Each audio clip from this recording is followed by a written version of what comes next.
Good morning. Today is Sunday, December 17th, 2023. And this is the weekly Bitcoin price forecast, looking at where Bitcoin went in the past week and where it could go in the future. So at this point, we are halfway through December, and it has been a pretty good December. We went all the way up to about 44,000 in a huge move coming out the gate. Again, we're only in the first 2 weeks of December at this point, but still a pretty strong move overall. We're looking at 10% in the first 2 weeks. But realistically, it's probably going to stall out at this point. Again, we're going into the holiday season, Christmas and New Year's, so you're not going to see a ton of movement. But basically looking at it, again, we've had pretty much, it's about 165% that we've had on the year, I think. To the top of there was 165%, and we're currently sitting at 147% from the bottom. So that's pretty good returns. That's pretty good returns for the year. In context, I think that's pretty average for Bitcoin. The compound annual growth rate is, I want to say, about 100, sitting somewhere around like 70 or 100% per year if you look at the compound rate. And it'll probably sit there for a while because, again, for the next 2 years, it's going to go up with all the new money pouring into it from the ETFs, from the halving to just various other things that you'll end up having throughout the year with a presidential election year and all that. So Bitcoin moved really 3 times this year. So in the first 3 months of the year, it went for about 82%. So that's a good return. And then it stalled out. So it stalled out literally for 6 months. For 6 months, it's stalled out in some type of range, about 18%. So up, down, up, down, up, down, not really picking a direction or going anywhere. But then you had the next couple weeks of the year, last 3 months of the year, you had a 72% move. So very similar to the first half of the year, pretty much. So where it was going straight up for 3 months. So, I mean, that's pretty solid. Going into the new year, like I said, you have the halving that's going to happen in May. You have the ETF that'll likely get approved in January. So all these things just contribute to more money flowing into Bitcoin very soon for sure. So I think we're thoroughly in the bull market at this point. Next thing you have is basically we're at the week. We're at this current week, right? Take a look here on the daily chart. Really, I was saying it last week, and it was a pretty good call. There's a lot of room for us to come right back down to here. And we literally coming out the gate on Monday morning, it was just an immediate drop from 44,000 to 40,000. And then it kind of, stalled out around like in this range. But I was saying this last week, this was a huge move.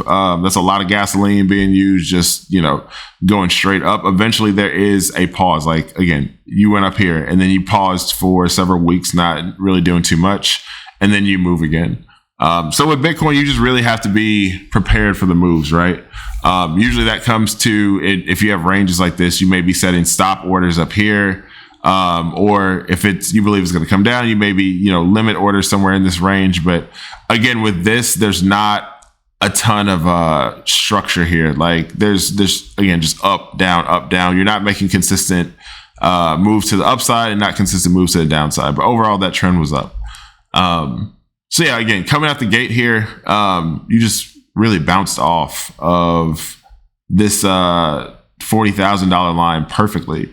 Bounced off of that, came up to the upside, and then we've stalled out here, which really, like I said earlier, I think we'll probably end up stalling out here for the rest of the year, leading us into next year. Again, this is pretty much where we're coming up on holiday season at this point, so it's not going to be a ton of movement in the markets pretty much.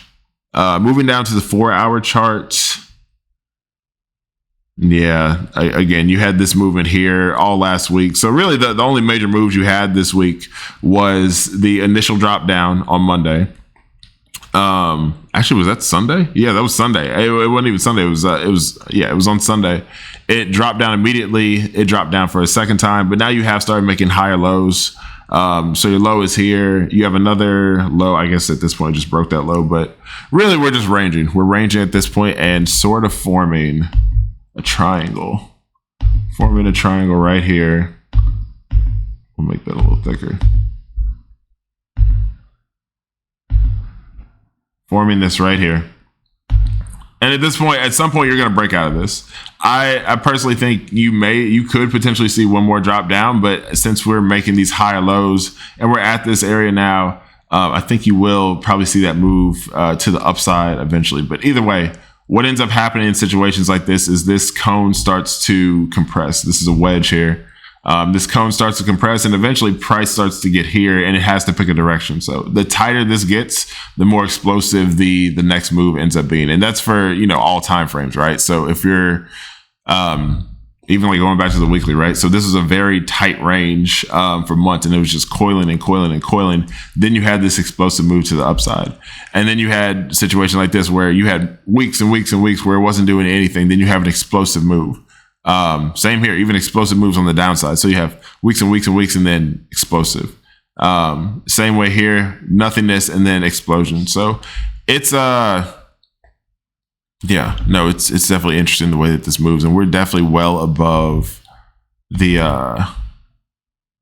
we're above this parallel channel at this point. We're above here. Like I keep saying, we could come back down to this area, but in my mind, we've kind of already touched that. So going back down to the 4-hour chart, you just have so much protection to the downside that even if you do, it's going to go back up. 1 hour, same story. So yeah, I mean, that's pretty much it. I don't have too many expectations for the end of the year for Bitcoin. We'll play it by ear, but right now I'm just waiting for it to kind of break out of this range. So let's look at Bitcoin dominance. That is the same way. I mean, that's going to range for a while as long as Bitcoin's here. But again, you've had a fantastic year just going straight up. Let me see. Ethereum based in Bitcoin. It's the last thing I'm going to look at. That's been going down all year. It's been going down all year. You have these bounces off of this line, continuous lower highs and lower highs and lower highs and lower highs. And you finally get to the bottom here. You made somewhat of a rounded top here, and it looks like you could have one final push to the downside. So, and maybe not even final. Like you could just have a push to the downside. You never know when it's going to stop. But next year, coming into it, Bitcoin is going to get a lot of attention, especially in the first half of the year. So you could see this continue to go down, which it won't be fully alt season until we start to see this making higher highs and higher highs. So we have time. We have time. At this point, the goal is just to accumulate whatever major projects that you want to accumulate and go from there. But yeah, that's pretty much all I got. Again, this has been Chris Talks Crypto. Check out all crypto resources on christalkscrypto.com, and you guys have a great week. Happy holidays for everyone who's out there, and see you guys on the moon. Take care.